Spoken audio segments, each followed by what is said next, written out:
현수막 얘기해 보겠습니다. 불법 정당 현수막을 둘러싼 논란. 인천에서 한창이죠. 예. 인천시가 강제 철거에 나서서 이목이 모이고 있습니다. 자, 시민들의 반응은 어떻습니까? 시민들 반응 좋습니다. 속 시원하다 이겁니까? 예, 맞습니다. 이게 작년에 여야 국회의원들이 네. 속전속결로 5개 광고물법을 개정한 거 아니에요. 예. 그 정당 현수막은 15일이라는 기간만 지키면 신고도 허가도 필요 없이 그 어디든 설치하게 돼 있었거든요. 우리가 거는 건 노터치다. 정치인들이 이렇게 그렇죠. 만들어놨잖아요. 예. 그렇죠? 예. 그 전에 뭐 그 구청장이 상당히 많이 그거를 제재를 했었어요. 예. 미관상 보기 안 좋다 했는데 그 정당 현수막의 그 설치 목적이었던 민주 정당 정치의 발전을 위해 폭넓게 허용하겠다는 취지가 좀 무색하게 예. 뭐 비방과 인신 공격이 많았거든요. 그래서 예. 문제가 되었고요. 인천시가 이제 조례를 만들어서 지정 게시대에 설치하고 국회의원 선거구별로 4개 그리고 혐오 비방 금지를 했습니다. 그리고 지금 상황에서 이제 이번 달부터 이제 강제 철거가 시작되고 있죠. 네.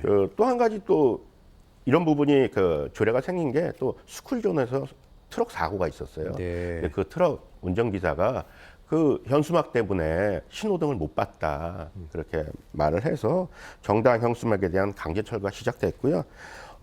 대선 때보다 많은 200만 장이 예. 전국적으로 보면 철거가 됐습니다. 엄청들 걸어놨네요. 맞습니다. 예. 24개의 또 정당들이 있다 보니까 네. 서로 걸다 보니까 그렇게 된 거고요.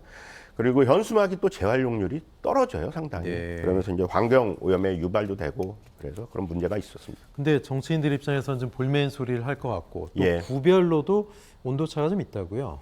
예, 그렇습니다. 인천광역시 같은 경우는 연수구와 남동구는 이제 국민의힘 구청장이다 보니까 그렇죠. 예, 그 유정복 시장이 이게 좀 막무가내식으로 조례를 제정한 거 아니겠습니까? 네. 그러다 보니까 남동구 연수구 구청장 구청에서는 이제 강제 예. 철거를 지금 하고 있고요. 다른 구에서는 조금 눈치를 보고 있는 거죠. 이게 상위법이 위반되는 건 확실합니다. 네네. 그렇기 그래서 때문에 법 위반 논란 이것 때문에 예, 뭐 향후 제소까지 뭐 한다고요? 그 공무원이 또 이런 걸 한다고 하면 민형사상 소송에 또 걸릴 이유도 있고 그러다 예. 보니까 요 부분에서 다른 구 같은 경우는 권고하고 있는 중입니다. 네. 공무원들만 중간에서 눈치 보고 곤란할 것 같기도 한데, 근데 문제는 행안부가 네. 대법원에 인천시를 제소했습니다. 예. 대법원 판결이 어떻게 나올지 궁금하고, 유정복 시장이 어쨌든 국민의힘 소속인데 정부랑 이렇게 각을 세우는 게 어떤가, 왜 그러지 좀 궁금하기도 해요. 인천광역 그러니까 어떻게 행정안전부 장관이 원고예요. 네. 대법원의 재앙서 관계 그리고 인천광역시의 피고고. 네. 근데 아마 인천광역시가 패소를 할 겁니다. 네. 왜냐하면 헌법 이외에 그 법령이 있고 법령 밑에 조례를 만들 수 있거든요. 그래서 상위법이라 충돌을 하면 안 돼요.